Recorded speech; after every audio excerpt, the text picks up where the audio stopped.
Once a fighter becomes a champion, there's only so much they can do to attain greater heights in MMA.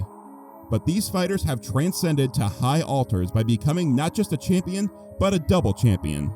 That being said, in this video, we're going to take you on a journey through the careers of 6 fighters in the UFC and their journey to becoming a champ. So without wasting any more of your time, let's begin. Conor McGregor. There is no better fighter to begin this video with than the notorious Conor McGregor. Conor hasn't been on the best form in his recent bouts, but don't get it twisted, this guy is a freaking legend. Conor became the first fighter under the UFC to be the champion of 2 different divisions, but this achievement didn't come easy for him. Believe it or not, it all started back in 2015 when Conor defeated Chad Mendes to become the interim UFC featherweight champion. McGregor was originally scheduled to face the featherweight champion at the time, Jose Aldo, but Aldo pulled out of the fight due to injury. McGregor went on to knock out Mendes in the second round, becoming the interim champion. Later that year, Conor was scheduled to face Jose Aldo in a title unification bout. This fight was and still is one of the most anticipated fights in UFC history, and that's because Aldo had not been defeated in 10 years. Conor kept trash talking and getting in his face, typical Conor McGregor stuff. And at UFC 194 on December 12, 2015, Conor defeated Aldo in just 13 seconds by delivering a counter left hook that landed flush on Aldo's chin, knocking him out in the process. From that moment, Conor McGregor established himself as one of the stars of the sport. But less than a year later, he set out to make history again. In 2016, he faced Nate Diaz in 2 bloody fights that ended 1-1 for Conor. And at UFC 205, he faced Eddie Alvarez, the reigning lightweight champion in New York City. It wasn't as mind-blowing as the Jose Aldo fight, but after 3 rounds of dominance, Conor McGregor knocked out Alvarez, becoming the first fighter in UFC history to hold titles in 2 weight classes simultaneously. Daniel Cormier. This man needs no introduction. You know him, you've seen him on your screen, and you know how dominant he was back in his prime. But as much as there are so many sentiments of Cormier always being in the shadow of Jon Jones, he plastered his name across the record books as one of the few fighters in the UFC to be a double champion. Cormier first faced Jon Jones in the UFC Light Heavyweight Championship, but lost to Jones via unanimous decision. However, Jon Jones was stripped of the title for violating the UFC's Athlete Code of Conduct policy. Then Daniel Cormier won the vacant title at UFC 187 against Anthony Johnson. Cormier went on to make 3 good title defenses, including a non-title bout with Anderson Silva, before Jon Jones came back to haunt him. At UFC 214, Jones spared no time in ruthlessly taking Cormier to another dimension, with the high-level attacks he dished out throughout the fight. In round 3, Jon Bones Jones sealed the deal with a fantastic head kick and barrage of pouches to reclaim his title. But again, Jones was stripped of the title and the fight was overturned to a no contest as Jones tested positive for steroids. Then, lucky Daniel Cormier was reinstated as champion, allowing him to make 1 more title defense before climbing up the ladder to take on Stipe Miocic for the UFC Heavyweight Championship. Considering the massive height and reach difference between them, it was a daring move. However, Daniel Cormier got the job done by knocking Miocic out in just the first round. And even though he eventually took 2 losses from Stipe before quitting his career, his will and ability to hold 2 titles simultaneously made him not just a champ, but a UFC Hall of Famer. Amanda Nunes. Amanda Nunes is the first female champ in the UFC and is the only woman to accomplish this under the promotion. However, a lot of people feel she doesn't deserve that champ status, and here's why. Back in 2018, Amanda Nunes was the female bantamweight champion, while Chris Cyborg, another dominant force in the UFC at the time, was the female featherweight champion. This led to a super fight for the featherweight title between both women, and believe us when we say it was a fantastic showdown. The fight lived up to its billing as both women started raining heavy punches on themselves right from the jump. But the crazy twist is, the fight was so intense, it was short-lived. Nunes was able to outstrike her Brazilian counterpart and get the KO victory in less than a minute.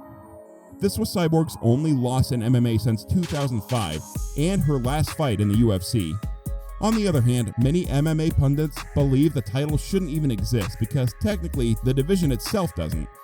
Since winning the championship in 2015, Nunes has only defended the title twice, That's 2 title defenses in 8 years of being a champion.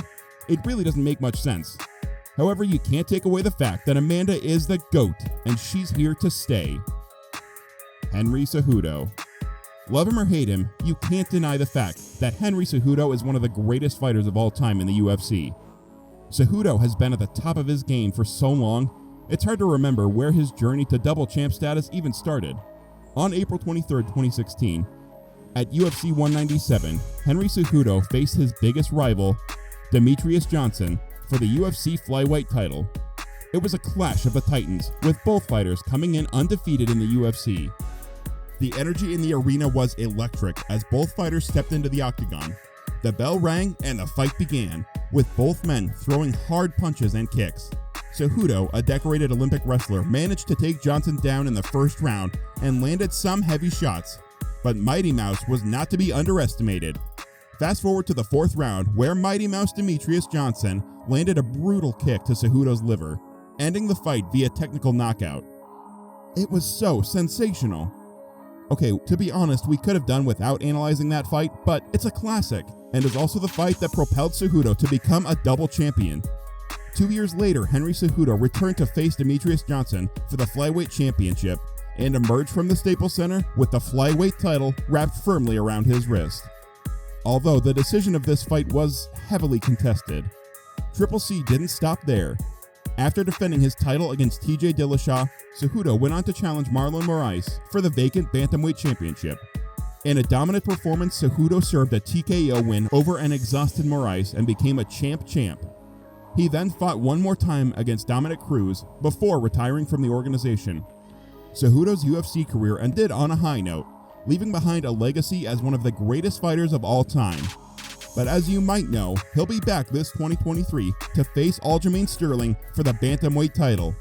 So if you want us to analyze that fight, go comment Triple C right now. BJ Penn. BJ Penn was already an accomplished fighter when he became the lightweight champion in 2008. He had defeated some of the best fighters in the world and was widely regarded as one of the top pound-for-pound fighters of his time. But Penn wasn't content with just one title. He wanted to make history by becoming the first fighter to hold 2 belts in the UFC.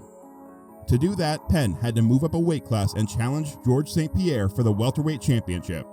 St. Pierre was widely regarded as the best fighter in the world at the time, with a record of 16-2 and a reputation for being a complete fighter with no weaknesses. The 2 fighters then met at UFC 94 in January 2009. Penn started strong, landing some hard strikes and defending St. Pierre's takedowns. But as the fight went on, St. Pierre began to take control. He was able to take Penn down in the latter rounds and landed some brutal ground and pound strikes that left Penn battered and bloodied. In between rounds 4 and 5, Penn's corner threw in the towel, and St. Pierre was declared the winner by TKO. It was a disappointing end for Penn, who had put so much into his quest to become a double champion. So he didn't become a double champ, but he was the first to try, and we have to give him some credit for that. TJ Dillashaw. TJ Dillashaw was once seen as a rising star in the UFC and a potential long-term champion. After beating his longtime rival Cody Garbrandt in back-to-back fights, he successfully defended his bantamweight championship and set his sights on making history by becoming a double champion. In January 2019, Dillashaw moved down to the flyweight division to challenge Henry Cejudo for the title. However, the fight was over almost as soon as it began, with Cejudo delivering a brutal TKO victory in the first round. But despite falling short in his bid to become a double champion, Dillashaw will always be remembered as one of the most talented fighters in UFC history. Now my question to you is, who do you think would be the next double champ in the UFC? Let us know your answer in the comments section below. Also, make sure you check out either video shown on your screen right now. They're just as awesome. So click on one and I'll see you there.